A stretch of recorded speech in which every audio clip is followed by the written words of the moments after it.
स्वागत है आपका अपने चैनल मार्कोस ट्यूटर्स में।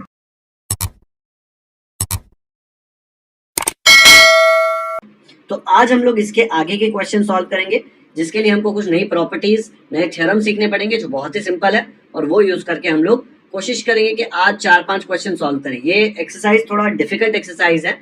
ये प्रैक्टिस सेट में हम लोग को काफी कॉन्सेप्ट्स करने हैं, इसलिए हम लोग इसको 3 पार्ट्स में करेंगे। ठीक है, तो आज सेकंड पार्ट में हम लोग इसके 3-4 क्वेश्चन सॉल्व करेंगे, बाकी थर्ड पार्ट में करेंगे। शुरू करते हैं। पहले देखते हैं property of 30 60 90 triangle. 30 degree 60 degree 90 degree triangle बोलने में तकलीफ होती है, इसलिए 30 60 90 बोल रहे हैं। जब भी आपको ऐसा ट्राइंगल दिखे जिसमें एक एंगल 90 हो, एक एंगल 30 डिग्री हो और एक एंगल 60 डिग्री हो, तब वो आप ट्राइंगल देखकर कुछ चीजें वो ट्राइंगल के बारे में बोल सकते हो। ये हाइपोटेन्यूज हमको पता है क्योंकि वो 90 डिग्री के सामने है। ठीक है, तो ये जो दोनों साइड्स है ना, ये वाली और ये वाली, इसको आप हाइपोटेन्यूज के साथ रिश्ते में जोड़ सकते हो। कैसे? तो देखो, ये है पीएस और दूसरी साइड है एसआर, है ना, और तीसरी साइड है पीआर। तो ये पीएस की value in terms of PR भी आएगी और एसआर की value in terms of PR आएगी। कैसे? ये प्रॉपर्टीज है। तो देखो, पीएस जो है वो किसके ऑपोजिट है? 60 डिग्री के ऑपोजिट है। तो जब भी कोई साइड ऐसे वाले ट्राइंगल में 60 डिग्री के ऑपोजिट होगी, तो उसके बारे में आप बोल सकते हो कि it is equal to √3/2 PR. ये ट्रिग्नोमेट्री यूज करके भी आप प्रूव कर सकते हो। अभी प्रूफ छोड़ दो, अभी आप सिर्फ ये याद रखो कि 60 डिग्री के सामने वाली जो साइड है, ठीक है, it will be √3/2 times hypotenuse. Hypotenuse क्या है? पीआर। ये एसआर जो है, एसआर देखो यहाँ पे है 30 डिग्री के सामने, तो इसकी वैल्यू आएगी हाफ इंटू पीआर। ठीक है, देख रहे हो, दोनों का पीआर के टर्म्स में ही है, दोनों का वैल्यू हाइपोटेन्यूज के टर्म्स में ही है। जो 30 डिग्री के सामने है उसकी वैल्यू है हाफ पीआर, जो 60 डिग्री के सामने है उसकी वैल्यू है √3/2 पीआर। याद रख लेना ये। ठीक है, चलो ये प्रॉपर्टी यूज करके क्वेश्चन सॉल्व करते हैं। फोर्थ क्वेश्चन में दिया है फाइंड आरपी एंड पीएस। यहाँ पे देखो, आरपी एंड पीएस पूछा है using the information given in triangle PSR. ये पीएसआर में जो इंफॉर्मेशन दिया है वो यूज करके आपको ये वाली साइड और ये वाली साइड निकालनी है। अभी आप सोच रहे होंगे, अरे हाइपोटेन्यूज जो 90 डिग्री के सामने वो तो दिया नहीं है, तो हम लोग 30 60 90 से कैसे निकालेंगे? पहले तो 30 60 90 कैसे, वो देख लो। ये 30 है, ये 90 है, तो ये एंगल को 60 ही होना पड़ेगा। पता है ना क्यों? क्योंकि 90 + 30 + ये वाला एंगल, एक बार देख लो, अगर नहीं समझ में आता है करके नहीं बताना है वहां पे। 90 degree + 30 degree plus angle R जो है, इसको ऐड करके 180 डिग्री आएगा। ये 90 + 30 कितना हो जाएगा? 120। तो उधर लिख देते हैं 120 डिग्री। फिर ये 120 डिग्री उधर जाएगा तो यहाँ पे प्लस है, वहां जाके -120 होगा। 180 - 120 कितना आ जाएगा? 60। तो एंगल आर की वैल्यू आ जाएगी 60 डिग्री। तो आप सीधा लिख सकते हो angle R is equal to 60 degree, जो भी रिमेनिंग एंगल है। ठीक है, वो मैं बताऊंगा रीजन कैसे लिखना है। अब दिख रहा है, ये हो गया 30, ये हो गया 60, ये हो गया 90, हो गया 30 60 90 डिग्री वाला ट्राइंगल। जैसे ये दिखा, आप लोग वो प्रॉपर्टी यूज कर सकते हो। अब यहाँ पे आपको दिख रहा है 30 के सामने वाला साइड दिया है, लेकिन आपको पता है कि जो भी साइड 30 के सामने है वो हाइपोटेन्यूज का हाफ होता है, राइट? तो आई कैन से यहाँ पे 6 is equal to half of PR. ये जो भी है ये पीआर का हाफ ही होना चाहिए, बिकॉज 30 डिग्री के सामने है। ठीक है, प्रॉपर्टी है ये। तो ये 2 को उधर भेजो, 6 × 2, 2 मल्टीप्लाई हो जाएगा वहां पे जाके, और यहाँ पे बच जाएगा सिर्फ पीआर। 6 × 2 कितना होता है? 12। तो पीआर का वैल्यू आपको आ जाएगा 12 यूनिट्स। अब जैसे ही आपको ये 12 मिला, यहाँ पे देख लो 60 डिग्री के सामने कौन है? 60 डिग्री के सामने है पीएस। करेक्ट, ये पीआर और आरपी सेम है। 60 डिग्री के सामने है पीएस। 60 डिग्री के सामने वाली साइड का वैल्यू क्या होता है? मैं बोल सकता हूं PS will be equal to √3/2 hypotenuse. Hypotenuse क्या है? पीआर, ये वाला है ना। 60 के सामने जो साइड है इट इज √3/2 टाइम्स हाइपोटेन्यूज। 30 के सामने वाला जो साइड था ये, it is half of hypotenuse. दिख रहा है, हाफ पीआर। तो अब यहाँ पे पीआर का वैल्यू क्या दिया है? 12। तो सब्स्टिट्यूट कर दो यहाँ पे पीआर के जगह पे 12। 2 1 are 2 6 are, क्या बचा? √3 × 6 आ जाएगा 6√3। खत्म। पीएस का वैल्यू भी मिल गया एंड पीआर का वैल्यू भी मिल गया। यही तो पूछा था, तो ये रफ में मैंने आपको करके बताया। ठीक है, सेम ये प्रॉपर्टी आपको करनी थी बस। अब इसको फेयर में कैसे लिखेंगे वो भी मैं बताऊंगा, लेकिन समझ में आया कॉन्सेप्ट 30 60 90 का। ये इतना इजीली नहीं, बहुत आराम से वंस अपॉन अ टाइम से स्टोरी शुरू करनी पड़ेगी। चलो देखो कैसे लिखेंगे फेयर में। यहाँ पे गिवन है S R equal to 6, angle P equal to 30 degree, angle S equal to 90 degree. इसका मतलब 90 होता है। पूछा है आरपी एंड पीएस। अब हम सबसे पहले लिखेंगे in triangle P S R, ये दो एंगल दिए हुए हैं गिवन। तो जो बचा हुआ एंगल है एंगल आर, वो ऑटोमेटिकली 60 डिग्री हो जाएगा, बिकॉज ये तीनों को ऐड करके 180 आना चाहिए ना। हर एक ट्रायंगल के तीनों एंगल को ऐड करेंगे तो 180 आता है। तो आप सीधा लिख सकते हो कि जो बचा हुआ एंगल है वो 60 डिग्री हो जाएगा। करेक्ट। तो हम बोल देंगे अरे वाह, ये तो 30 60 90, triangle P S R is a 30 60 90 triangle. जैसे ये लिख दिया तो मैं प्रॉपर्टी यूज कर सकता हूं। जो आर एस साइड है, आर एस ये 30 डिग्री के सामने है, तो मैं बोल सकता हूं R S is equal to half of RP. RP कहां से आया भाई? आरपी अपना हाइपोटेन्यूज है। देखो आरपी हाइपोटेन्यूज के टर्म्स में लिखते हैं ना आंसर। तो R S equal to half RP डाला, आर एस के जगह पे 6 डाला, फिर क्या किया, ये 2 को इधर भेज दिया, तो 2 इंटू 6 मल्टीप्लाई हो जाएगा ना, यहाँ पे डिवाइड हो रहा है। आरपी की वैल्यू आ जाएगी 2 into 6 which is nothing but 12। तो यूनिट्स नहीं दिए थे तो 12 यूनिट्स लिखेंगे। आरपी मिल गया। दूसरा पूछा है आपको पीएस। पीएस कहाँ पे देखो, पीएस जो है वो ये वाला एंगल, ये जो एंगल था 60 डिग्री था ये वाला, इसके सामने जो 60 के सामने उसका वैल्यू क्या होता है, √3/2 हाइपोटेन्यूज। और हाइपोटेन्यूज क्या है अपना आरपी, जो भी अपन ने निकाला। तो पीएस इज √3/2 आरपी। रीजन क्या लिखने का, साइड ऑपोजिट टू 60 डिग्री। यहाँ पे R S equal to half RP कैसे आया था, साइड ऑपोजिट टू 30 डिग्री। ये प्रॉपर्टी है ना। आरपी के जगह पे 12 सब्स्टिट्यूट किया, फिर यहाँ पे देखो 2 1s और 2 6s दोनों 2 के टेबल में जाते हैं। फिर ये 6 इंटू √3 आ जाएगा 603 यूनिट्स। ठीक है, तो ये हो गया अपना पूरा सोल्यूशन।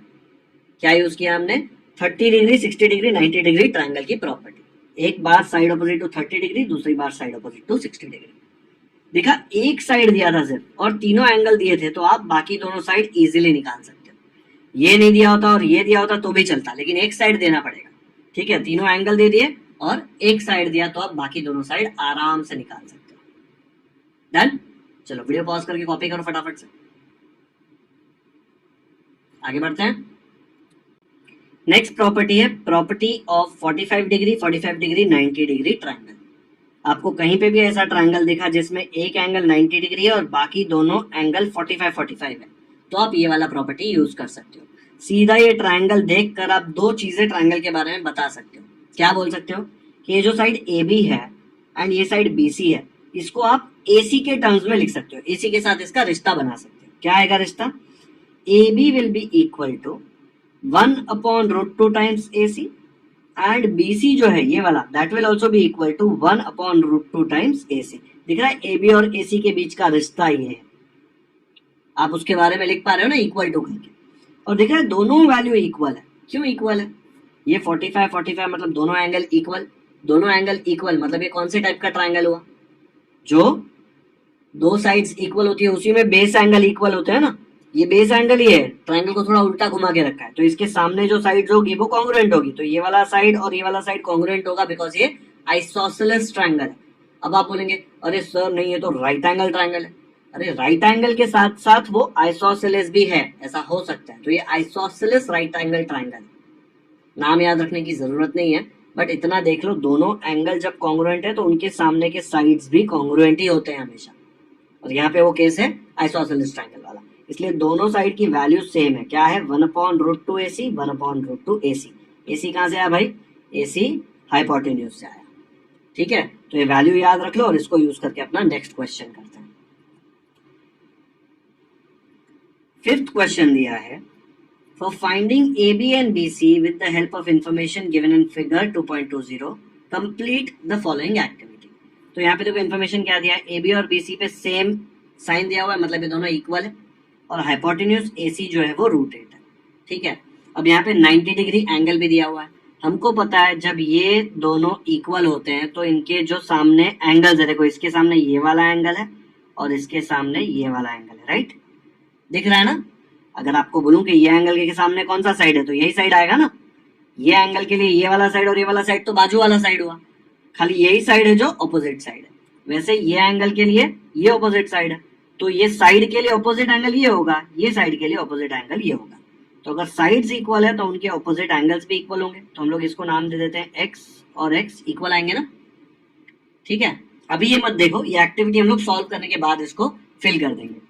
अगर ये x है और ये x है और ये 90 है, तो क्या मैं ऐसा बोल सकता हूँ कि x plus 90 is equal to 180।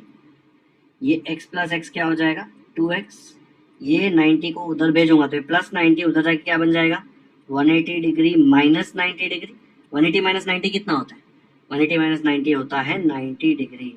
तो x की वैल्यू क्या आ जाएगी, यहाँ पे 2 मल्टीप्लाई हो रहा है, यहाँ पे जाके 2 डिवाइड होगा, तो 90 डिवाइड बाई 2, 2 1 और ये हो जाएगा 2 4 8, 1 2 5 10। तो x की वैल्यू क्या आ गई, x की वैल्यू आ गई 45 डिग्री। ओके, तो यहाँ पे दोनों जगह x के यहाँ पे मैं लिख सकता हूँ 45 डिग्री 45 डिग्री।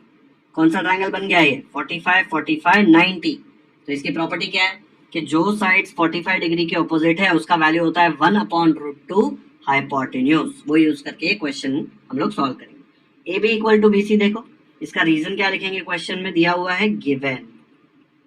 कहाँ दिया हुआ है, साइन देखो दोनों जगह सेम सिंबल यूज किया है, मतलब ये गिवन है। Angle B A C equal to कितना आएगा, देखो एंगल बी ए सी अब भी हम लोग ने इक्वल टू सॉल्व किया 45 डिग्री।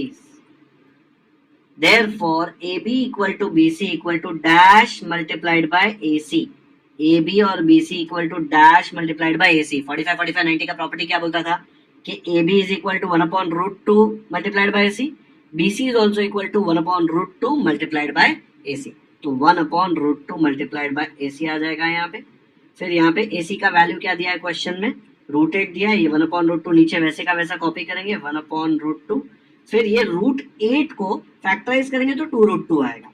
देख लो यहाँ पे एक बार, 8 को फैक्टराइज करो, 2 4 8, 2 2 4, 2 1 2। तो √8 को आप लिख सकते हो √2 इंटू 2 इंटू 2। 2 की जोड़ी बाहर आ सकती है, एक 2 बन जाएगा बाहर आके, और अंदर क्या बचेगा सिर्फ एक 2, तो बन जाता है 2√2। ओके, तो √8 को आप लिख सकते हो 2√2। ये 1/√2 तो ऐसे ही नीचे आएगा। अब देखो यहाँ पे ये √2 और ये √2 कट हो जाएगा। 1 इंटू 2 क्या होता है, 1 इंटू 2 होता है 2। यूनिट्स नहीं दिया इसलिए हम लोग यहाँ पे लिखेंगे यूनिट्स। ठीक है, तो ये हम लोगों ने सॉल्व किया, इससे हम लोगों ने ये 45 डिग्री निकाला। जैसे ही ये 45 डिग्री निकला हमको पता चला 45 45 90 है, तो बाकी चीज हमने ये 1/√2 वाला प्रॉपर्टी यूज करके सॉल्व कर लिया। अब इसको लिखेंगे कैसे, एक बार देख लो सोल्यूशन। यहाँ पे A B equal to B C given है।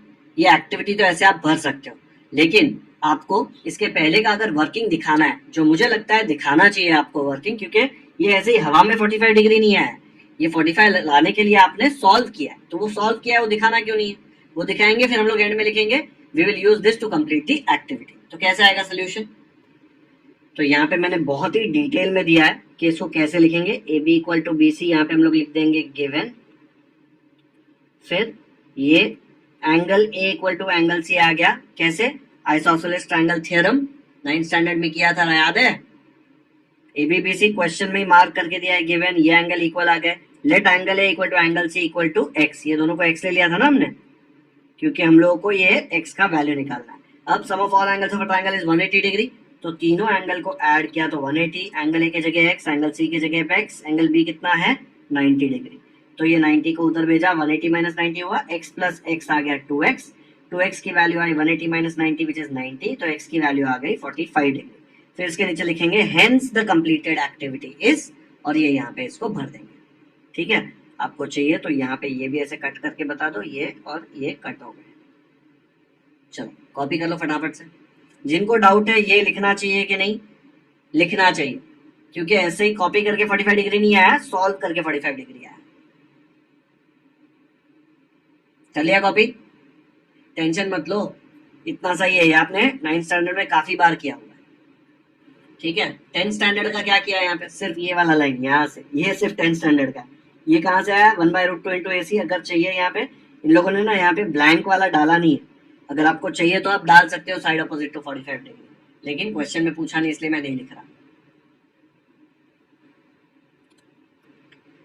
यहाँ पे लिख दो, क्योंकि अगर नॉर्मल कोई क्वेश्चन आया 45 45 90 का तो हम लोग हमेशा ये रीजन लिखेंगे, तो यहाँ पे भी लिख दो।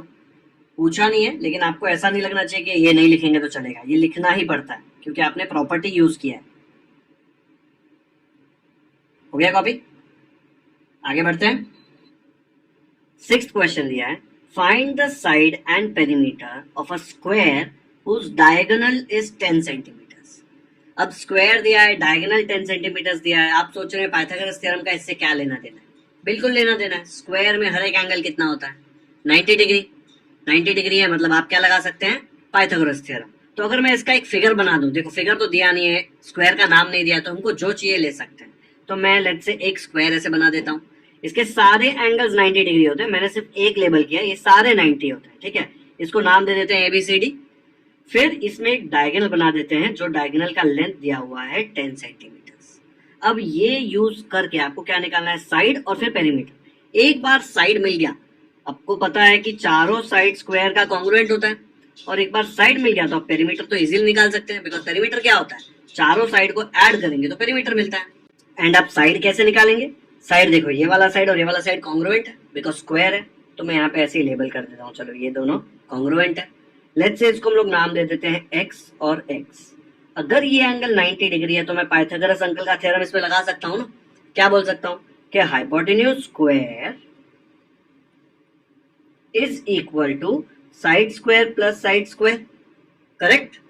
ये वाले ट्रायंगल में ये 90 डिग्री है तो ये हाइपोटेन्यूज हुआ सामने वाला, तो हाइपोटेन्यूज का square will be equal to ये स्क्वायर और ये स्क्वायर।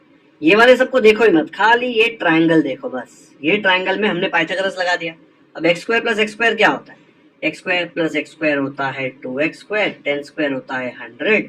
फिर ये एक्स स्क्वायर का अगर आपको वैल्यू निकालना है तो 2 को इधर भेज दो, 2 यहाँ पे मल्टीप्लाई हो रहा है, वहां जाके डिवाइड हो जाएगा, तो ऐसे आ जाएगा और बचेगा सिर्फ यहाँ पे एक्स स्क्वायर।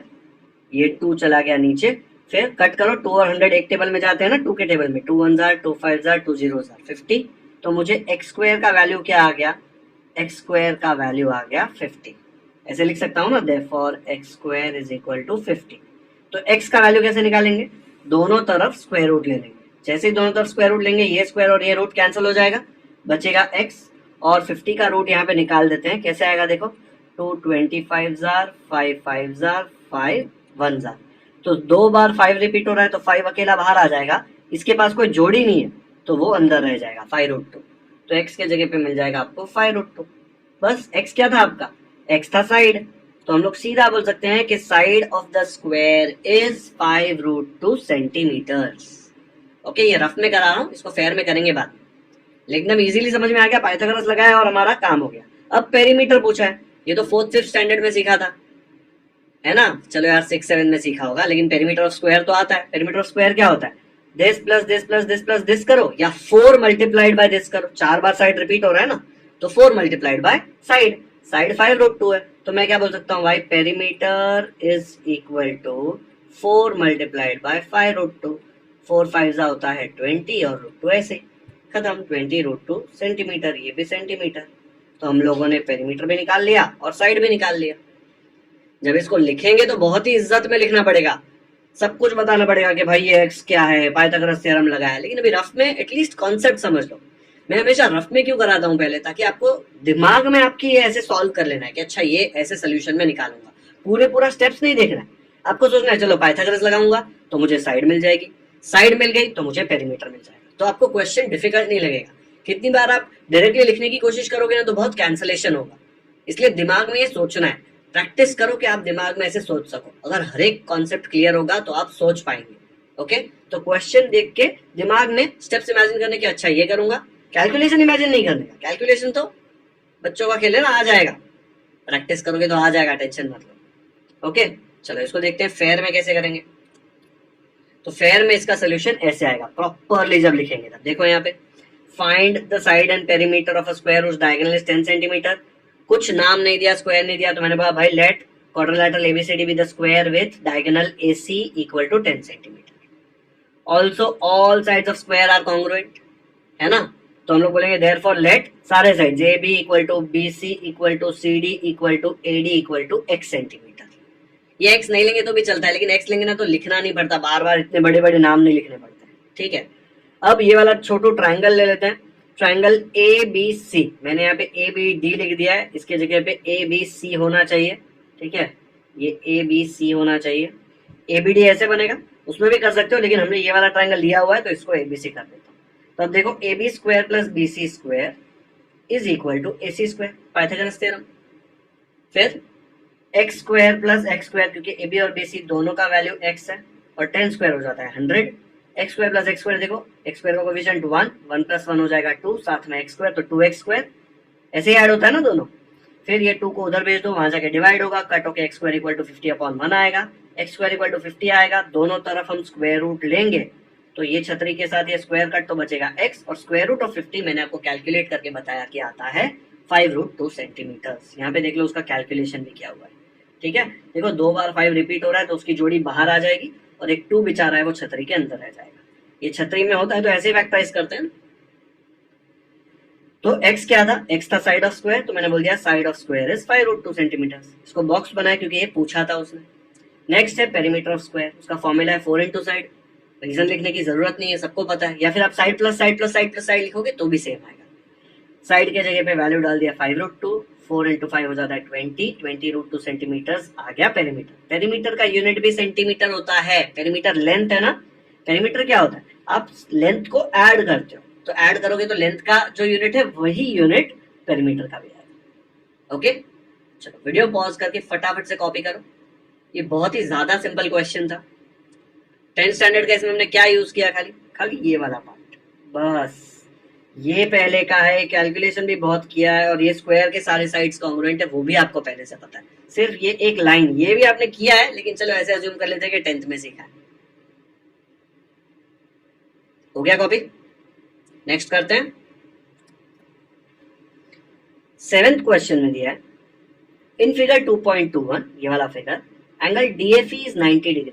DFE ये वाला एंगल 90 डिग्री है। FG perpendicular ED, FG perpendicular ED, if GD equal to 8, ये 8 है, FG इक्वल टू 12, FG देखो यहाँ पे दिया हुआ है 12, फाइंड EG, EG मतलब यहाँ से लेके, FD, FD मतलब ये वाला लेंथ, एंड EF, EF मतलब ये वाला लेंथ। ठीक है, सबसे पहले EG निकालना है।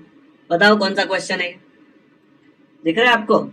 ये एक 90 डिग्री वाला ट्राइंगल है, उसमें यहां से 90 जहां से शुरू होता है वहां पे सामने परपेंडिकुलर डाला है। ज्योमेट्रिक मीन वाला प्रॉपर्टी याद है? जब भी ऐसा होगा तो आप ज्योमेट्रिक मीन का प्रॉपर्टी लगा सकते हो। तो अगर मुझे पहले EG निकालना है तो मैं EG कैसे निकालूंगा? देखो यहाँ पे मैं बोल सकता हूं कि ये जो है FG का square will be equal to EG into GD, theorem of geometric mean है ना। तो रफ में इसको पहले करके देखते हैं। तो मैं बोल सकता हूं कि FG square will be equal to EG into GD। FG कितना है देखो, FG है अपना 12, तो मुझे आएगा therefore 12 square equal to EG नहीं पता वो निकालना है इंटू GD।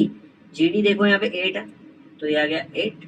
अगर EG का वैल्यू फाइंड करना है तो ये 12 स्क्वायर हो गया 144, यहाँ पे 8 मल्टीप्लाई हो रहा है, वहां जाएगा तो डिवाइड होगा, तो यहाँ पे डिवाइड कर दिया। कट करके देखो दोनों 8 के टेबल में जाते हैं, 8 1 जार और ये हो गया 8 1 जार 8, 6 बचा 64, 8 8 जार 64, तो आया 18/1। तो मैं बोल सकता हूँ therefore EG इक्वल टू 18। खत्म, 18 यूनिट्स आएगा। पर ये तो हम लोग रफ में कर रहे हैं ना, बाद में देख लेंगे फेयर में कैसे लिखना है। आया समझ में? तो हमारा EG का काम हो गया। ठीक है, ये आ गया अपने को 18। अब वो पूछ रहा है कि FD कितना है। FD देखो ये रहा। अब यहाँ पे क्लियरली आपको दिख रहा है कि ये एक राइट एंगल ट्रायंगल है। अगर ये 90 डिग्री है तो ये भी 90 होगा ना, ये स्ट्रेट लाइन है। तो अगर ये 90 है तो ये छोटू ट्रायंगल हो गया right angle triangle. Pythagoras theorem लगा सकते हैं ना उसमें। एक बार देख लो कैसे दिखेगा वो छोटा ट्रायंगल। ये अपना छोटा ट्रायंगल ग्रीन वाला, देखो FGD। मैं बोल सकता हूँ कि ये 90 है, क्यों? बिकॉज ये FG is perpendicular to ED, ये क्वेश्चन में दिया हुआ है। तो मैं ये छोटू ट्रायंगल जो है ग्रीन वाला उसमें पाइथागोरस लगाऊंगा, तो ये साइड पता है 8, ये साइड पता है 12, तो ये हाइपोटेन्यूज जो है देखो 90 के सामने निकाल सकता हूँ ना। तो क्या आएगा, हाइपोटेन्यूज क्या है FD, तो मैं बोल सकता हूँ FD स्क्वायर, ये ग्रीन वाला FD का, ठीक है, is equal to FG square plus क्या है देखो GD square, FG square plus GD square क्या है भाई reason? Pythagoras theorem. Value substitute कर दो। एफ जी कितना है अपना?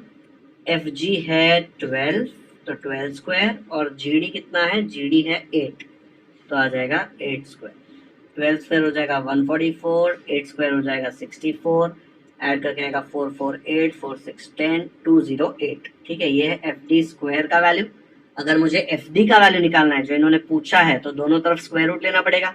तो मैं दोनों तरफ स्क्वायर रूट लूंगा, ये रफ में बता रहा हूँ इसलिए ऐसे करके बता रहा हूँ। स्क्वायर और छतरी कैंसिल, एफ डी का वैल्यू क्या आ गया? Root of 208, root of 208। बाजू में फैक्टराइज करके चेक करो कितना आता है। आता है फैक्टराइज करने को? देखो ऐसे 208, 2 1 jar, 0 jar, 4 jar, 2 5 jar, 2 2 jar, 2 2 jar, 1 jar, 2 6 jar, 2 13 jar, 13 1 jar. 2 2 repeat हुआ, 1 2 बाहर आएगा, 2 2 रिपीट हुआ, 1 2 बाहर आएगा। 13 के पास जोड़ी नहीं है, बेचारा अंदर रह जाएगा, तो ये 2 2 बाहर आ जाएंगे। 2 × 2 कितना होता है? 4, और अंदर 13 रह जाएगा, तो आ जाएगा 4√13 यूनिट्स। ओके, तो ऐसे अपने को मिल जाएगा एफ डी 4√13। हो गया एफ डी का काम। नेक्स्ट है ई एफ। ई एफ दिख रहा है यहाँ पे। अब आप देखेंगे तो ये भी एक राइट एंगल ट्राइंगल, देखो ये 90, इसके सामने हाइपोटेन्यूज, तो आप इसमें पाइथागोरस लगा के निकाल सकते हो ना। क्या आएगा? E F square will be equal to ये वाला ई जी स्क्वायर प्लस ये वाला, ठीक है, एफ जी या जी एफ जो भी उसको बोलते हो। तो 18 स्क्वायर प्लस 12 स्क्वायर, उसको सॉल्व करोगे तो आपको ई एफ का वैल्यू मिल जाएगा। है ना, एकदम सिंपल क्वेश्चन। क्या किया हमने? पहला जो है ये वाला थ्योरम ऑफ ज्योमेट्रिक मीन लगाया, फिर ये छोटू ट्रायंगल में पाइथागोरस लगाया, फिर ये बड़ू ट्रायंगल में पाइथागोरस लगाया, और सब कुछ निकाल लिया। चलो देखते हैं इसको लिखेंगे कैसे। थोड़ा बड़ा आएगा सोल्यूशन, बिकॉज बहुत सारा क्वेश्चंस पूछा है, रीजंस भी लिखने पड़ेंगे। यहाँ देख लो 7th क्वेश्चन में angle D F is 90 degree, F G perpendicular A D, तो वो लिख दिया। G D is 8, F G is 12। पूछा ये 3 क्वेश्चन है, तो ये 3 क्वेश्चन लिख दिया। सब एकदम सिस्टमैटिक लिखना है, इसके मार्क्स मिलते हैं। अगर फुल स्कोर करने का सोच रहे हो तो ये सब लिखना पड़ेगा, और फुल स्कोर करना ही है। हर एक बच्चा जो ये वीडियो देख रहा है वो ज्योमेट्री में फुल मार्क्स ला सकता है, बिल्कुल भी डिफिकल्ट नहीं है, ध्यान से करना है बस। इसका सोल्यूशन क्या आएगा? फाइंड होगा तो हम सोल्यूशन लिखते हैं, टू प्रूव होगा तो हम लोग प्रूफ लिखते हैं, ठीक है। तो यहाँ पे फर्स्ट मैंने ये वाला ट्राइंगल ले लिया डी एफ ई। इसमें मुझे पता है कि ये 90 डिग्री है। क्यों पता है? क्योंकि क्वेश्चन में दिया हुआ है। F G perpendicular E D है, F G perpendicular E D है। क्यों? बिकॉज क्वेश्चन में दिया हुआ है। जब भी ये दो प्रॉपर्टीज सेटिस्फाई होती है तो हम कौन सा थ्योरम लगा सकते हैं? Theorem of geometric mean. कैसे लगता है? जो 90 डिग्री राइट एंगल ट्राइंगल है उसमें से सामने लाइन जा रहा है परपेंडिकुलर, वो वाला line F G square will be equal to जो दो टुकड़े बने। क्या है दो टुकड़े? जी डी एंड ई जी, तो जी डी इंटू ई जी आ जाएगा, करेक्ट। फिर वैल्यू सब्स्टिट्यूट किया और ई जी का वैल्यू निकाला 18 यूनिट्स। रफ में मैंने आपको पूरा बता दिया था कि वैल्यू कैसे निकाला था। 12 स्क्वायर इज 144, ये 8 यहाँ पे डिवाइड हुआ, कट करेंगे तो आपको आ जाएगा, देखो 8 1 जार, ये हो जाएगा 8 1 जार 8, 6 बचा 64, 8 8 जार 64, तो ई जी की वैल्यू आ गई 18 यूनिट्स। फिर मैंने क्या किया, ये जो छोटा ट्राइंगल है एफ जी डी, ये छोटू ट्राइंगल में मैंने पाइथागोरस लगा दिया। ओके, तो पाइथागोरस लगाने के लिए पहले लिखूंगा in triangle F G D, F G perpendicular E D. ये जो है F ji, it is perpendicular E D, question में ही दिया हुआ है, तब जाके ये 90 हुआ ना, तो ही मैं बोल सकता हूँ कि angle F G D 90 degree है, तो ही ये राइट एंगल ट्राइंगल होता है। तो मैं यहाँ पे जब लिखूंगा तो मैं बोलूंगा therefore F G D equal to 90 degree. क्यों? ये परपेंडिकुलर है इसीलिए 90 डिग्री, और जैसे ये 90 हुआ तो अपना लग गया पाइथागोरस। मैं बोल सकता हूँ F D square is equal to F G square plus G D square. Value substitute किया, 12 स्क्वायर प्लस 8 स्क्वायर आ गया 208, 208 का स्क्वायर रूट निकाला तो आ गया 400√30, और यूनिट्स नहीं दिया तो यूनिट्स लिखना पड़ेगा, यूनिट्स।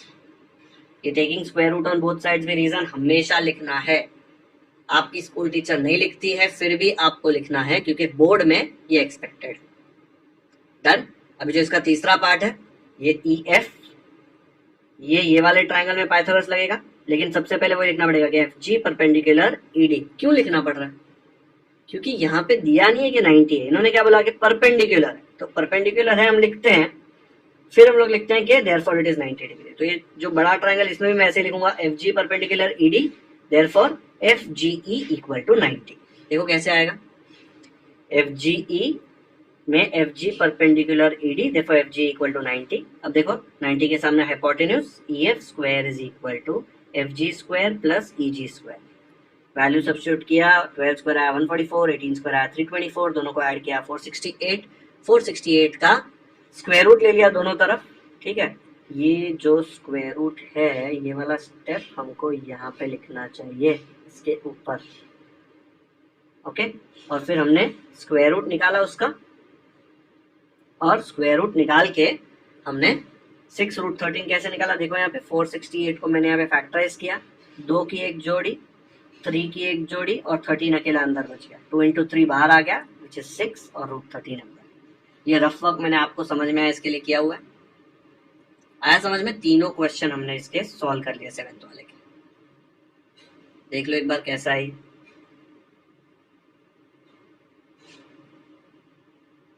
वीडियो पॉज करके कॉपी कर लो। ये रफ वर्क भी मैंने करके दिया है यहाँ पे। ये इसका सेकंड पेज है, ये इसका फर्स्ट पेज है।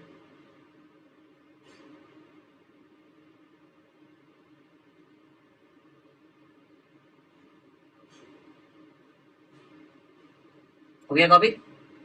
आया समझ में? 8th क्वेश्चन में दिया है, find the diagonal of a rectangle whose length is 35 centimetres and breadth is 12 centimetres. फिर से सोच रहे हो पाइथागोरस में क्यों है?